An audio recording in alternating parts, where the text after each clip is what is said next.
बात करेंगे सकट चौथ की। सकट चौथ का व्रत है तो आज चतुर्थी है का प्रारंभ 6 जनवरी मंगलवार को सुबह 8:02 पर होगा। वहीं इसका समापन अगले दिन यानी कि 7 जनवरी बुधवार को सुबह 6:53 पर होगा। सकट चौथ पर चंद्रमा को देखकर व्रत का पाठ किया जाता है।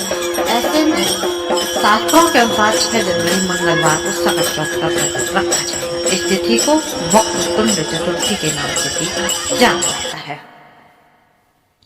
अब बात करते हैं इसके शुभ मुहूर्त की। तो सुबह 11:08 से लेकर दोपहर 12:27 तक आपका लाभ चौगड़िया शुभ मुहूर्त रहेगा। अमृत चौगड़िया मुहूर्त रहेगा दोपहर के 12:27 से लेकर 1:45 तक। शाम की पूजा का शुभ मुहूर्त सकट चौथ व्रत के दिन सुबह के बाद शाम को प्रदोष काल के समय भगवान गणेश जी की पूजा करने का विधान होता है। उस दिन प्रदोष काल अवधि शाम को 4:39 से लेकर 6:39 तक रहेगी। इस दौरान आप पूजा करेंगे तो सबसे उत्तम रहेगा। अगर पूजा विधि की बात करें, व्रत के दिन सुबह जल्दी उठकर स्नान आदि करके साफ वस्त्र धारण करके इस दिन पीले रंग के वस्त्र पहनना काफी शुभ माना जाता है। आप घर के मंदिर को साफ करके एक चौकी पर भगवान गणेश की मूर्ति स्थापित कर लीजिए और चारों ओर गंगा जल का छिड़काव कर दीजिए। सकट चौथ व्रत के दिन स्नान आदि के बाद सबसे पहले गणपति प्रीतिय संकष्ट चतुर्थी व्रत करिष्ये बोलकर व्रत का संकल्प लेना चाहिए। इसके पश्चात भगवान गणेश को फूल, सम्मी के पत्ते, धूप, चंदन आदि चढ़ाइए।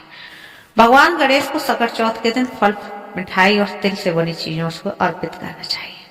अब भगवान के सामने दीपक जलाइए। दीपक जलाने के बाद ओम गंग गणपते मंत्र का जप करिए।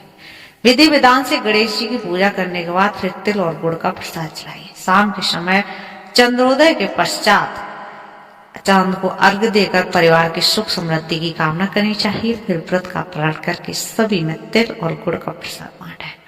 सकट चौथ के दिन विधि विधान से पूजा करने के साथ साथ व्रत कथा का पाठ भी अवश्य करना चाहिए। इस भगवान गणेश की कृपा प्राप्त होती है इससे।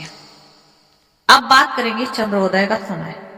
तो सकट चौथ के दिन रात को चांद 9:25 पर निकलेगा। इसी वक्त महिलाएं चंद्रमा को अर्घ्य देकर व्रत का पारण करेंगी। मान्यता है कि यह व्रत करने से संतान को सुख की प्राप्ति होती है और जीवन में सुख समृद्धि उनके बनी रहती है। दोस्तों, अब सुनाते हैं आपको सकट चौथ की कथा। तो आप अवश्य ही इसे इस दिन व्रत के दिन सुने। तो एक शहर में देवरानी और जेठानी रहती थी। देवरानी बहुत गरीब थी और जेठानी अमीर थी। देवरानी हमेशा गणेश जी की पूजा और व्रत करती थी और जेठानी के घर पर काम करती थी और जो कुछ बचता था घर से लेकर जाती थी। देवरानी का पति जंगल से लकड़ी काट कर बेचता था। माघ महीने में सकट चौथ का व्रत आया। देवरानी रखा उसके पास पैसे नहीं थे, इसलिए उसने तिल व गुड़ लाकर तिलकुटा बनाया। पूजा करके सकट चौथ की कथा सुनी और जेठानी के यहाँ काम करने चली गई। सोचा शाम को चंद्रमा को अर्घ देकर जेठानी के यहाँ से लाया हुआ खाना और तिलकुट्टा खा लेगी। शाम को जब जेठानी के घर खाना बनाने गई तो उस व्रत होने के कारण सभी ने खाना खाने से मना कर दिया। अब देवरानी ने जेठानी से बोला, आप मुझे खाना दे दो जिससे मैं घर ले जाऊं। इस पर जेठानी ने मना कर दिया और कहा कि अभी तक खाना नहीं खाया है किसी ने, तो तुम्हें कैसे दे दूं? तुम सवेरे ही बचा हुआ खाना ले जा लेना। देवरानी उदास मन से घर से चली गई। पति बच्चे सब खाने का इंतजार कर रहे थे। आस लगाए बैठे थे कि आज कुछ पकवान खाने को मिलेगा, लेकिन जब बच्चों को पता चला कि आज तो रोटी भी नहीं मिलेगी तो बच्चे रोने लगे। उसका पति भी बहुत क्रोधित हुआ और कहने लगा कि दिन भर काम करने के बाद 2 रोटियां नहीं ला सकती। वह रोने लगी। गणेश जी को याद करते हुए रोते रोते पानी पीकर सो गई।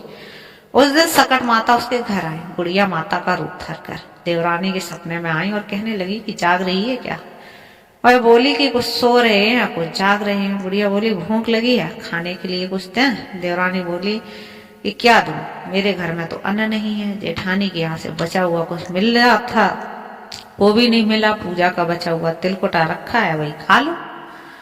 सकट माता ने तिलकुट खाया और उसने बात कहने लगी, सोच लगी है, कहाँ निमटे? देवरानी, यह खाली झोपड़ी है, आप कहीं भी जा सकती हैं, जहां इच्छा हो वहां निबट लो।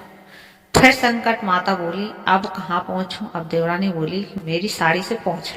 देवरानी जब सुबह उठी तो सब कुछ देखकर हैरान हो गई कि पूरा घर हीरो और मोतियों से चमका उठा। उस दिन देवरानी जेठानी के काम करने नहीं गई। जेठानी ने इंतजार किया और कुछ देर तो राह देखी, फिर बच्चों को बुलाने के लिए भेज दिया। जेठानी ने सोचा कल खाना नहीं दिया था, शायद इसलिए बुरा मान गई।